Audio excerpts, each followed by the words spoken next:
Hello বন্ধুরা, সবাই কেমন আছো? আশা করি সবাই অনেক অনেক ভালো আছো। বন্ধুরা, তোমাদের যেমনটা বলেছিলাম যে রাতেও ঝড় বৃষ্টি দাপট পড়বে। রাত্রে দেখতে পাচ্ছ কি হারে ঝড়ের দাপট বেড়ে গেছে। বন্ধুরা, যে ঝড়ের দাপট বেড়েছে সেটা তোমাদের সামনে শেয়ার করছি। দেখতে পাচ্ছ ঝড় বৃষ্টি হচ্ছে এবং তার সাথে দেখতে পাচ্ছ কালো মেঘে পুরো ঢেকে গেছে আকাশ। দেখতে পাচ্ছ তার সাথে বৃষ্টিপাতের পরিমাণও বেড়েছে।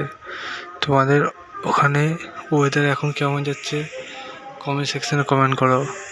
রাতে যত রাত যাবে, মানে রাতের সময় গড়াবে, তত বৃষ্টির পরিমাণ কিছু কিছু জায়গায় বাড়বে, ঠিক আছে?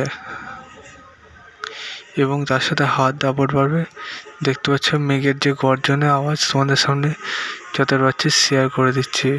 মেঘের গর্জন, তোমাদের ওখানে কি মেঘ হচ্ছে, মানে বিদ্যুৎ কি চমকাচ্ছে, বিদ্যুতের গর্জন, ঠিক আছে? কেমন কি আছে সেটা কমেন্ট সেকশনে কমেন্ট করতে জানাতে ভুলো না, ঠিক আছে?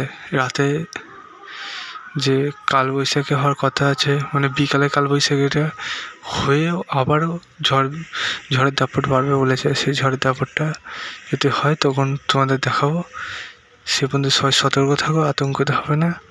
ঝড়টা যেটা বইছে অন্ধকার জন্য ভালো তুলতে পারলাম না, ঠিক আছে? চলো, বাই বাই।